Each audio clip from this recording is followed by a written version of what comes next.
Barbier, Franck Riester, ministre délégué chargé du commerce extérieur, de l'attractivité de la francophonie et des Français de l'étranger. Bonjour messieurs. Bonjour Ilana. Et Bonjour. merci d'être avec nous. Mais sans plus tarder, elle est là le mercredi matin, toutes les semaines. Nina Azoulay. Bonjour Nina. Bonjour. Quand on commence par « elle est là », c'est souvent bon signe. Enfin bon, on verra, on va voir. Bon, écoutez, je suis contente d'être là, mais ça y est, c'est le bordel dans Paris depuis lundi là. Ouais. Alors que tout le monde était parti la semaine dernière, tout le monde avait quitté Paris, il y avait personne. Vraiment, tout le monde a quitté Paris. Même Pour Kylian Mbappé. Pour le pont de l'Ascension, c'est ça. Ma vanne, elle est tombée à l'eau. Enfin, je me suis dit, de toute façon, c'est peut-être un peu tôt pour les fans du PSG, donc c'est pas très grave.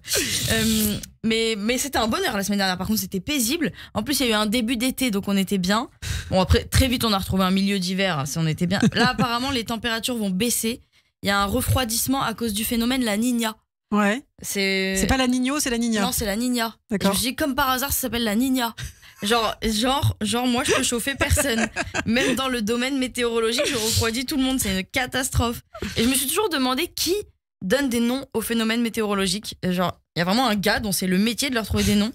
Comme celui qui trouve des noms aux tueurs en série. Parfois, il y a des trucs, c'est quand même hallucinant. C'est un vrai marketing. Nous, on est là, à chaque fois avant de dormir, on regarde les documentaires. On est là, chérie, tu préfères regarder Patrick, l'ingénieur tueur, ou Sophie, la tueuse en Birkenstock? Il y a des noms maintenant, c'est. Donc, je me suis renseignée pour les phénomènes météorologiques. En fait, ils donnent des prénoms pour qu'on retienne et qu'on identifie plus facilement les. Oui. Voilà, c'est ça. qu'on soit alerté. C'est souvent quoi. des noms de femmes.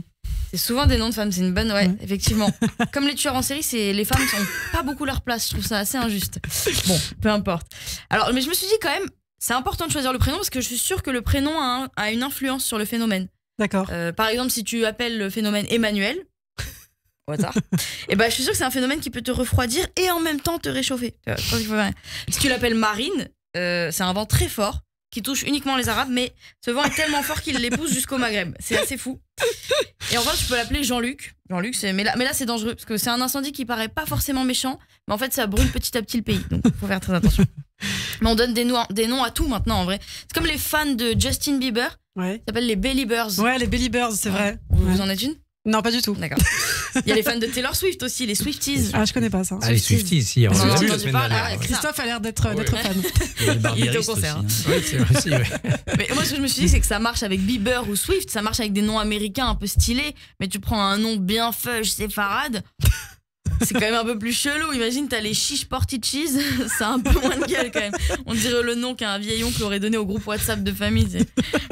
En tout cas, on a entendu parler de Justin Bieber aussi la semaine dernière, oui. Puisqu'il il va devenir papa. Tout à fait. Il a brisé le cœur de millions de jeunes filles, y compris moi, en tant qu'ancienne belieber. En fait, j'ai l'impression, je suis plus amoureuse, mais j'ai l'impression que c'est comme si mon ex, avec qui je suis restée 5 ans, devenait papa. C'est-à-dire que je suis contente pour lui, mais je veux pas en entendre parler. Oui, pareil, Taylor Swift, c'est surtout Taylor Swift dont on a entendu parler la semaine dernière, parce qu'elle a donné des concerts à Paris, 4 dates, 200 000 personnes. Ouais. Je me dis peut-être que les gens sont même pas partis en vacances la semaine dernière, ils étaient tous au concert de Taylor Swift en fait. Alors la tournée est censée rapporter 2 milliards d'euros, parce qu'il y a des gens qui viennent de partout, ils achètent places de concert, transport, hôtel, merchandising et tout, et en moyenne, les fans de Taylor Swift dépensent 1100 € par concert.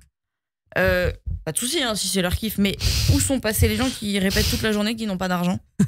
Non mais quand même c'est vrai, d'où ils le trouvent cet argent? Ils sont là toute la journée, on n'a plus d'argent, et d'un coup tout le monde est riche, on comprend pas.